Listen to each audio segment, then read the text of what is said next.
Merci à tous. Il est 12 h à Yaoundé. Nous sommes le jeudi 9 avril 2020. Madame, Messieurs, merci de nous accorder votre attention. Bonjour Emmanuela. Hello, Nicole Doudou. Vous avez les titres du journal.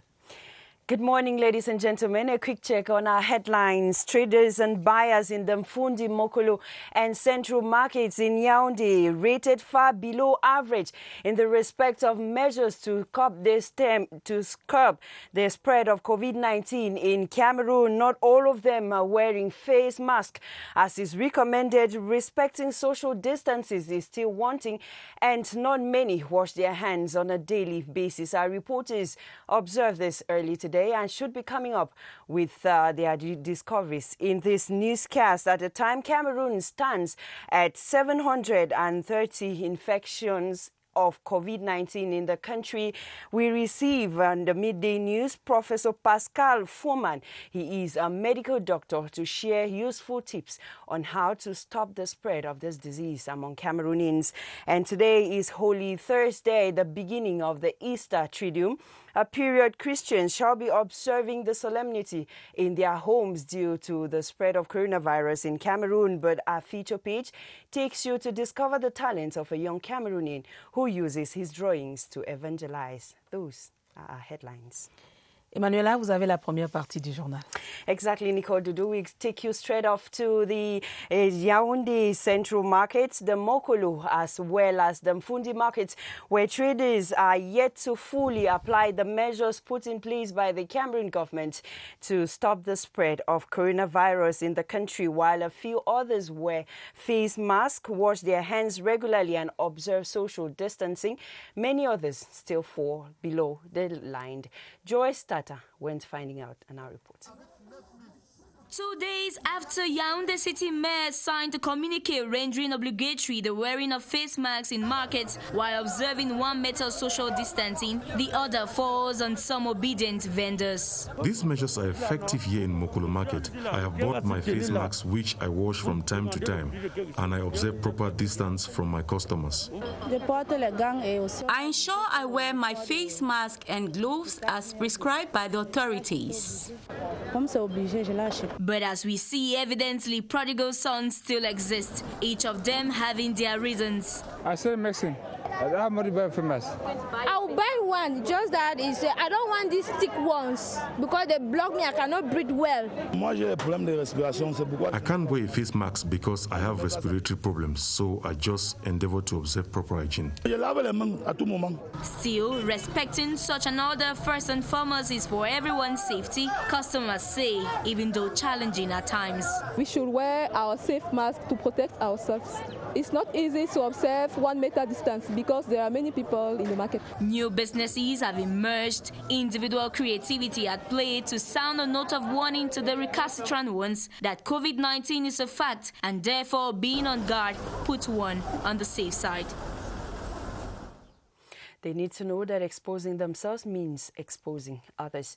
We now stay in the Yaoundé Central Hospital, this time to talk about the center which has served as one of the areas for the treatment of COVID-19 patients in Cameroon. Even though so many patients are received and treated daily in that health facility, life still continues as usual. The hospital still runs consultations, receives other patients in the emergency, as well as deliveries. Our reporter Beatrice Losamba has more. Yes, you still hear the cry of a baby at the Yaoundé Central Hospital, Pioneer Quarantine Center for COVID-19 patients. This 4.8-kilogram baby, born through a C-section, definitely chose a tough time to be born into the world. Women continue to put to birth. Women still come. I can't say it has changed. Even without COVID-19, there are seasons when women deliver less. No matter what happens, women can't give birth at home. They must come to the hospital for assistance. It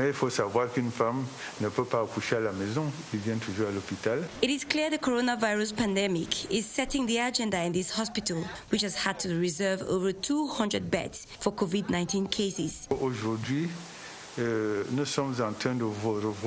Today, we are reviewing movements in the hospital, and as from Monday, we will limit visits. à moins que vraiment on ait quelque chose d'important à faire. The Yaoundé Emergency Center attests receiving fewer patients now for obvious reasons. Le coronavirus Coronavirus has changed our habit. We can no longer play our role as an emergency center because transformed into a transition place for coronavirus cases, which are flooding the place. Some people fear coming here because they think they could get infected. Pourtant, n'étant pas programmé au départ comme centre de prise en charge. Hospital authorities are suggesting it is not a bad idea at all to refrain from visiting the hospital until it is absolutely necessary, not because the hospital lacks capacity to care for them in these challenging times, but to further promote staying at home as the best way to avoid the disease. The coronavirus pandemic has gotten people to think of how to contribute their own quota in stemming the spread of the disease. One of such is a group of young engineers in the littoral region who have come up with an online application which enables people acquire information on their health concerning this coronavirus pandemic, and it is known as Corona Track, and the application therefore provides a chat room between doctors and patients. Our reporter from CRTV Littoral is Madon Kwele. The Corona Track online application is a technological innovation created to curb the propagation of the COVID-19 pandemic in Cameroon. The brains behind this initiative, these young Cameroonians in the fintech domain, have as main objective establishing dialogue between persons and doctors. The main idea is to create contact between doctors and patients. Besides that, the app does a brief online screening for persons to talk about their symptoms, whether or not they can worry, and help avoid psychosis due to lack of information. The geolocalization is a concept also made available on this platform to provide ample information to its subscribers. The geolocalization concept on the application enables one to know how many people are infected in an area. Some people who don't want to reveal their real identities, as such, can connect with a pseudonym which doctors will use to follow them up. These youths intend to completely develop this prototype as soon as possible. We have started working with a team of medical experts at the Lakentine Hospital for the chatting system to be done 24 on 24. We invite other doctors to contact us for the success of this application. The Corona Track online application shall be made available on Google Play Store in the days ahead. Bienvenue. Si vous nous rejoignez à l'instant sur la CRTV, vous suivez le 12h. Les gestes barrières ne sont pas toujours respectés dans les marchés de Yaoundé. Constat relevé au terme d'une concertation entre le ministre du Commerce, le maire de la ville de Yaoundé, les maires des communes d'arrondissement. Et les échanges ont donc permis de souligner l'urgence de porter des masques de protection et des gants, et également de respecter la distanciation sociale. Les constats de notre reporter Laetitia Onana. À l'ouverture de quelques marchés de la ville de jeudi matin, c'est l'affluence des jours ordinaires sur les étals et autres points de vente malgré la menace constante du Covid-19. Je remarque qu'en fait, il n'y a rien de changé. Tout le monde fait comme avant. La plupart des gens, en fait, surtout les commerçants, ils n'ont pas changé de manière de faire, de servir. Ils sont tous entassés. Au marché Mokolo, comme au marché central, on se lave volontiers les mains. Quant au port du masque, des gants et à la distance d'au moins 1 mètre imposée entre les individus, c'est un autre débat. Je porte les gants et aussi on a obligé que le port de... Le cache-nez est obligatoire. Comme c'est obligé, je l'ai acheté. Le cache-nez fait problème. Quand parfois ça étouffe. Non, moi j'ai des problèmes de respiration, c'est pourquoi je ne mets pas le masque. Quand je mets ça, ça m'étouffe. On au marché, maman, même pas un peu facile. Aucun est tout poche. Le constat est donc clair. Le respect des mesures barrières dans les marchés n'est pas encore de rigueur, même si l'on constate la commercialisation avec recrudescence des kits et autres désinfectants. Un rappel à l'ordre et l'autodiscipline s'impose donc pour stopper le virus voyageur encore dans l'air. Merci Laetitia Onana. Avec cette crise sanitaire, la plupart des grands hôpitaux de la ville de Yaoundé ont revu leur organisation depuis le début de la pandémie du Covid-19 au Cameroun. Au centre des urgences de Yaoundé, par exemple, le nombre de malades souffrant d'autres pathologies a quelque peu baissé. À l'hôpital central de Yaoundé, la vie poursuit son cours normal Malgré la pandémie actuelle, la preuve, le service de maternité a enregistré hier en début de soirée une naissance. Les constats de notre reporter Joël Igor Abanda. Il est exactement 16h à notre arrivée à la maternité de l'hôpital central de Yaoundé ce mercredi 8 avril 2020. Les pleurs d'un nouveau-né nous accueillent à l'entrée du service. Une dame vient de mettre au monde un petit garçon de 4,800 kg. Le travail continue. Oui, c'est un garçon. Cette image du directeur de l'hôpital central de Yaoundé aux côtés de ce nouveau-né montre qu'ici, le service de la maternité continue d'accueillir normalement des patients. Les femmes continuent à accoucher. L'hôpital central, sur instruction de Monsieur le ministre de la Santé publique, a libéré 222 lits pour les malades Covid-19. Et là-dedans, il y a des lits réservés, une petite maternité réservée pour nos femmes qui sont Covid positives. Avec l'avènement du Covid-19 au Cameroun, l'hôpital central de Yaoundé a pris des dispositions pour que le personnel poursuive le travail en toute sécurité. On observe néanmoins quelques changements dans le fonctionnement de l'hôpital. Au centre des urgences de Yaoundé, les patients sont de moins en moins nombreux. C'est que le coronavirus est passé par là. Les missions du Curie en termes d'urgence, aujourd'hui, sont presque battues en brèche à cause d'un malade coronavirus. Ils viennent consulter au Curie pour peut-être autre chose, et c'est au Curie qu'on fait le diagnostic de l'infection à coronavirus. La pandémie du Covid-19 qui continue de faire des ravages dans le monde impose alors de nouvelles habitudes et des changements dans les grands hôpitaux de la ville de Yaoundé. Nous l'avons dit en titre, Madame, Monsieur, sur le fauteuil de l'invité ce midi, un médecin. L'actualité de la pandémie du coronavirus exige. J'ai le plaisir d'accueillir sur ce plateau le professeur Fouman Pascal. Bonjour professeur et merci d'avoir accepté l'invitation de la CRTV. Bonjour Nicole, merci de m'avoir invité. Alors vous êtes là pour nous expliquer un certain nombre de choses sur le coronavirus, mais avant, un mot sur le suivi des autres pathologies dans ce contexte de crise sanitaire. Comment est-ce que ça se passe dans votre formation sanitaire au regard de la grande mobilisation autour de la pandémie qu'est le coronavirus, qui est d'ailleurs une menace collective, professeur? Il faut dire que le directeur général et le directeur médical de l'hôpital gynéco-obstétrique et pédiatrique de Yaoundé où j'exerce ont pris le taureau par les cornes, et notamment en limitant les autres activités qui ne sont pas urgentes, à commencer par toutes les interventions chirurgicales qui n'étaient pas urgentes, qui ont été renvoyées. Par contre, nous continuons toutes les autres activités, les consultations prénatales qu'on ne peut pas toujours renvoyer, les accouchements, bien sûr en respectant les mesures de distanciation et les mesures d'hygiène. Et la direction a mis en place un groupe d'experts scientifiques qui éclairent le directeur général dans les décisions par rapport au Covid-19. Alors, professeur, vous me donnez l'occasion d'aborder ce sujet. Venons-en au respect des règles barrières, ces gestes barrières dans la prévention du coronavirus. Comment sont-ils mis en œuvre pendant que vous consultez vos malades? Il faut dire déjà que depuis un certain temps, déjà, je crois 2 à 3 semaines, le port du masque est obligatoire pour tout le personnel de l'hôpital gynéco-obstétrique et pédiatrique. Il faut également dire qu'il est devenu obligatoire en début de semaine pour tous les usagers, que ce soit les malades ou les gardes malades. On a d'ailleurs limité le nombre de gardes malades qui ont accès à l'hôpital. C'est un seul garde malade par patiente hospitalisée. Le lavage obligatoire des mains est obligatoire dès l'entrée de l'hôpital et à l'entrée de chaque service. Également, la désinfection des chaussures à l'eau javelisée est également devenue une pratique courante. Il faut également dire que la distanciation est faite depuis également 2 à 3 semaines, notamment en laissant une chaise vide entre les patients qui attendent.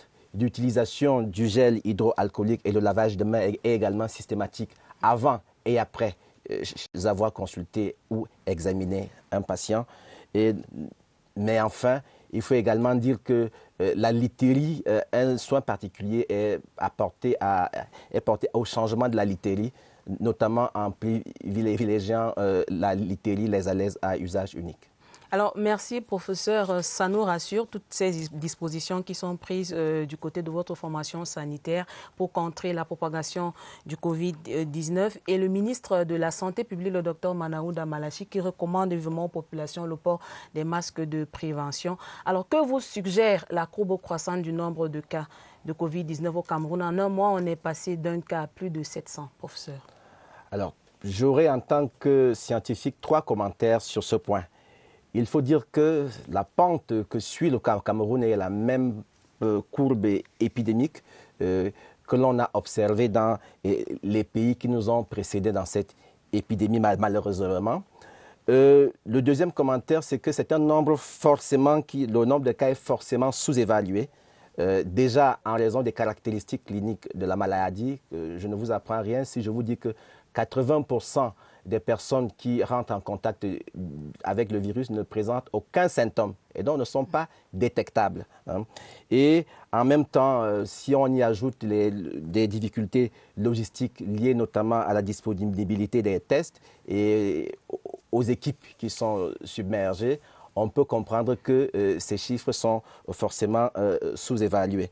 Et enfin, cela veut également dire que nous sommes rentrés en plein là dans la transmission communautaire du virus. Le virus est parmi nous, il est dans la communauté, c'est le stade 2 de l'épidémie. Cela veut dire que bientôt nous allons passer au stade 3 avec un afflux beaucoup plus important de malades dans les hôpitaux. Il faut déjà dire par exemple qu'il commence à être très difficile à Yaoundé et à Douala de trouver un respirateur libre.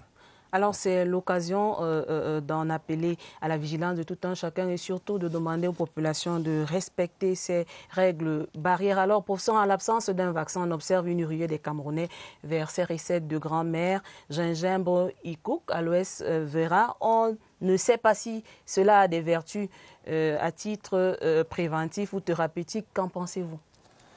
Alors, je sais que le ministre de la Santé publique a émis un avis défavorable par rapport à l'utilisation de toutes ces décoctions, entre guillemets. Mais en tant que scientifique et chercheur, je vais m'aventurer quand même à donner un avis qui peut être différent. Il faut dire que ce qui est d'abord rassurant dans ces ikouk, aloe vera, gingembre et autres, c'est que la plupart des études sont quand même rassurantes en ce qui concerne la toxicité. Pour ce qui concerne, par exemple, ce qu'on appelle l'ikouk, dont le nom scientifique est Astonia bonei, il faut dire que des doses allant jusqu'à 1 gramme par kilogramme, c'est-à-dire 60 grammes pour un adulte de 60 kg, se sont révélées non toxiques. La deuxième chose qu'il faut dire, c'est que la plupart des produits ont un usage quasi ancestral dans notre culture. C'est-à-dire? C'est-à-dire que même nos ancêtres ont utilisé ces substances-là, notamment pour soigner la grippe traditionnellement, comme le gingembre, et beaucoup d'autres pour soigner le paludisme. Et y a-t-il pas un problème de dosage? Il y aura forcément un problème de dosage. Mais il faut également dire que les chercheurs ont montré que les boissons chaudes jouent un rôle important dans la prévention de la grippe habituelle. Et enfin, il faut également dire que certaines de ces plantes, telles que l'ikouk, peut-être le gingembre, ont une authentique activité antivirale in vitro et in vivo sur d'autres virus, mais malheureusement pas encore démontrée sur le Covid-19. Donc oui, elles peuvent être éventuellement utiles, mais aucune activité n'a été montrée sur le Covid-19. C'est un appel aux chercheurs. Merci, professeur, pour ces détails. Alors, avez-vous, pour les Camerounais, on va sortir par là, un conseil ou alors des observations pour stopper la spirale de contamination? Simplement, je vais rappeler ce que le ministère de la Santé préconise tous les jours, à savoir le respect scrupuleux des mesures de distanciation. On peut être malade de Covid-19 et s'en sortir, mais il vaut mieux ne pas entrer en contact avec lui si on peut.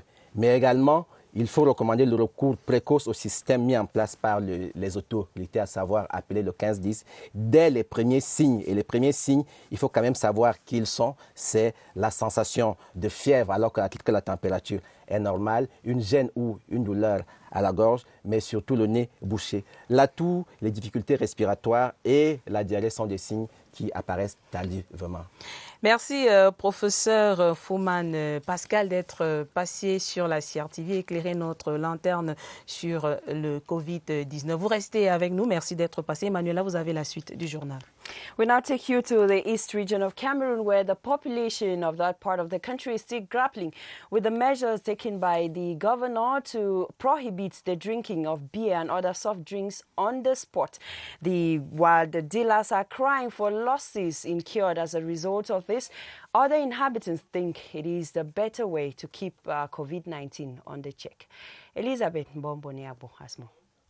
All habits die hard, it is often said, but when it comes to saving lives, the people are obliged to go by the rule. A recent arrêté signed by the East Regional Governor prohibiting on-the-spot consumption of beer, wine, beverages and other traditional liquor still makes headline news in the Opinion division.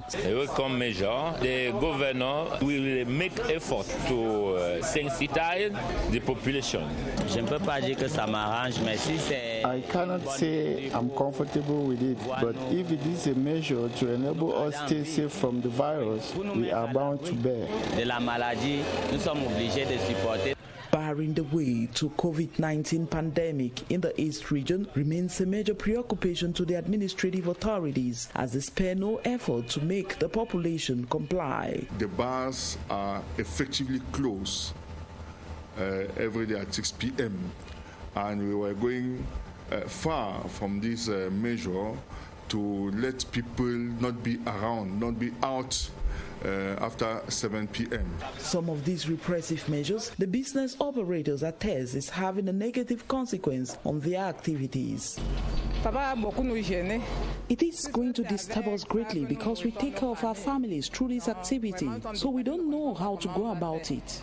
The impact notwithstanding, there is often a price to pay if one has to attain positive results.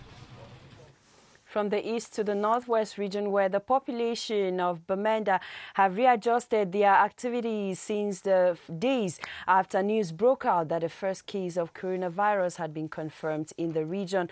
Though so far no case has been confirmed in Bamenda, the inhabitants confess they now limit their movement and they have intensified preventive measures against this pandemic. Ola Titanki has more.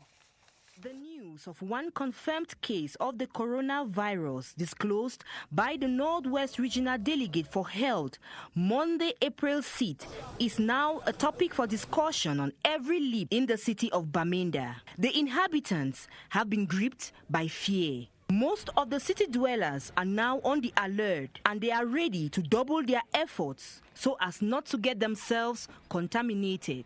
As I'm leaving the house, I use my hand sanitizer even when I'm opening the taxi or I'm closing it, and I sanitize my hand most often. I trek even long distances just to avoid being in contact with people in the taxi. I stay at home. I go out when it is very, very necessary. While some of the city dwellers are making efforts to respect the prescribed measures, they also expect more from the government. Close inter-urban transportations. All the agencies that are transporting people from regions to regions should be stopped with immediate effect. The military should not just be controlling papers or the rest. They should also control the number of people in the taxi. If they are also putting on their masks, if they are also having hand sanitizer. If they can deploy and equip of the medical personnel that can help us to examine who is contaminated or not, I think it will be better for us. The greatest wish of the population of the Northwest is for everyone to be conscious of this deadly pandemic and join the government in the fight against the COVID-19. Madame, Monsieur, vous faites bien de rester sur la CRTV. Dans la suite du journal, les femmes de l'arrondissement de Yaoundé 2 à l'école de la fabrication des masques de protection pour barrer la route au coronavirus, atelier à l'initiative du mouvement First Lady Women Association. La promotrice entend par cette action soutenir les familles dans cette crise sanitaire du Covid-19. L'essentiel à retenir dans ce reportage que signe Stéphane Zembomo. Fabriquer des cache-nez en tissu pagne et surtout les entretenir n'est plus un secret pour ces habitants de la zone de Yaoundé 2. Durant une journée, elles ont ouvert leurs cahiers et bloc-notes pour prendre les cours sur comment fabriquer ces outils qui servent à réduire le risque de contamination du Covid-19. 10 minutes suffisent pour apprendre à fabriquer un cache-nez sous la conduite de l'expert en la matière. Ça ne prend pas 10 minutes. Quand tu as tes demi-mètres de tissu ou 1 mètre de tissu, tu vas fabriquer les masques pour toute ta famille, voire même pour tes voisins, même pour les gens de ton association. Vous pouvez porter ça pendant 2 heures, 3 heures de temps.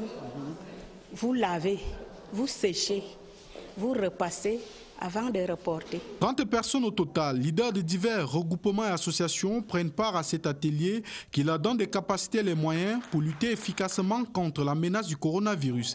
L'initiative est de la First Ladies Women Association. Cette crise sanitaire est un problème de tous. Tout le monde doit se sentir impliqué, que ce soit les politiques, que ce soit les ménagères, et résoudre le problème à son niveau, avec les moyens de bord dont ils disposent. C'est pour ça que nous valorisons les méthodes simples et efficaces pour barrer la route au Covid-19. Découvrir et s'imprégner du circuit de formation de diverses mesures barrières contre le Covid-19, ce sera ainsi chaque jour au sein de cette association jusqu'à la fin de l'épidémie. Rendons-nous à présent à Okola pour faire le point sur la sensibilisation des populations contre le coronavirus. Là-bas, c'est avec Michel Renaud Oranja.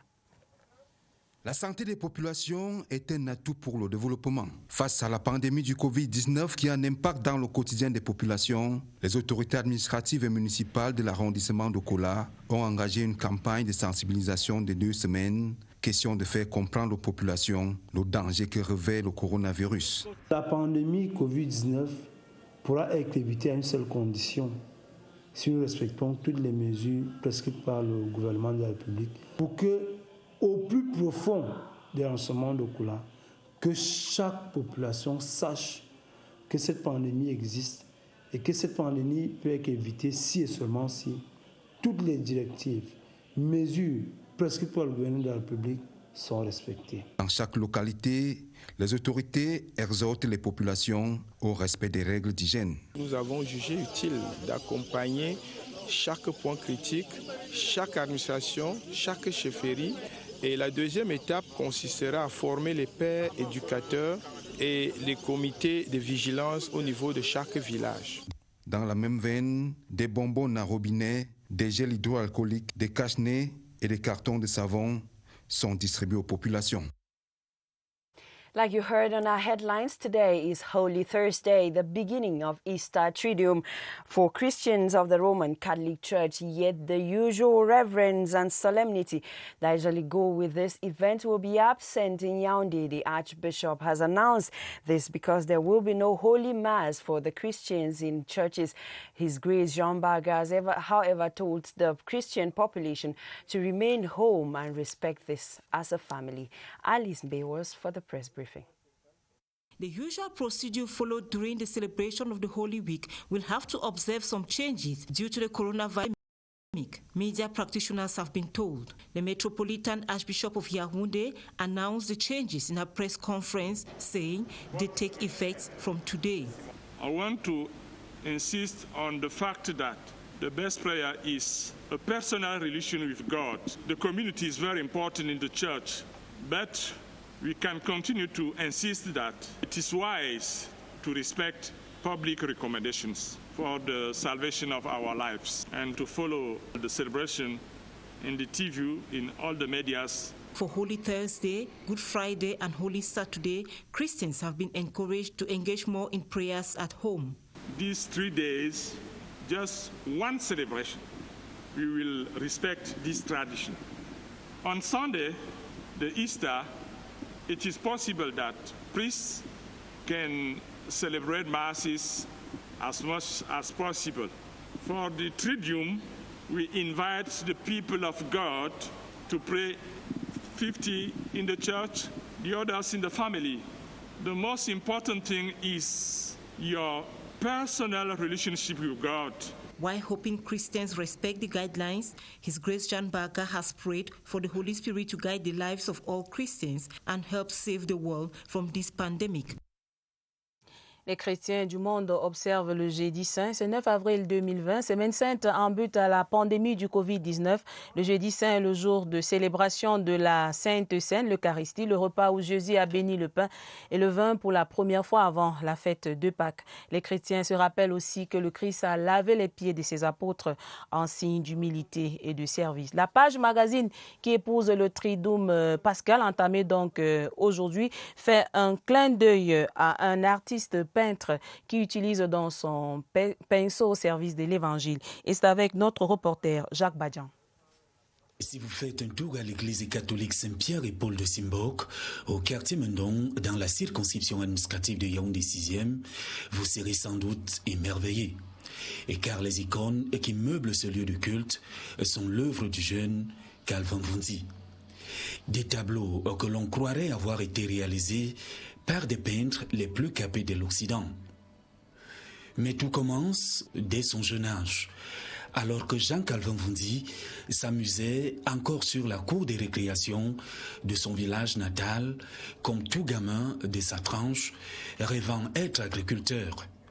Mais très vite, c'est-à-dire en août 2003, que l'idée, voire la pensée est entrée à la création, l'invention des œuvres d'art à caractère religieux prend corps dans le but de matérialiser son idéologie. Je me suis retrouvé ici parce que c'est le chemin sur lequel je dois être, dans les églises, pour réveiller une certaine spiritualité et trouver un engagement chez d'autres jeunes qui se retrouvent avec un talent entre les mains. Et comme la place de l'image dans une église est très importante, donc je crois sincèrement que en tant que peintre engagé, les Africains peuvent faire des choses merveilleuses comme ce tableau de la dernière scène. La réalisation des icônes d'une telle dimension nécessite une grande imagination, le tout couronné par un doigté unique.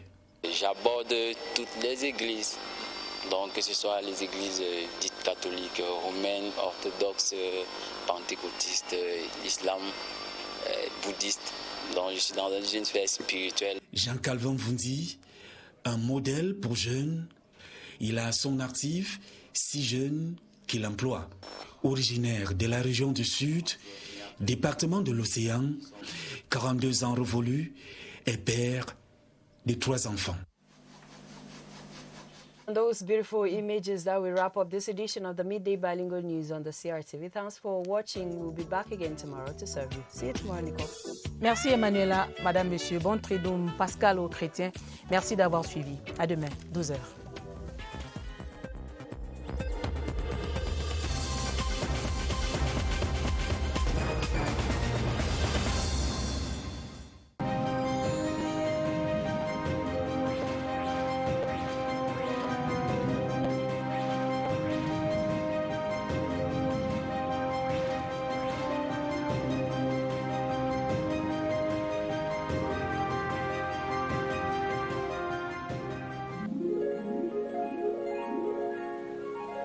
CRTV News, nothing but the news.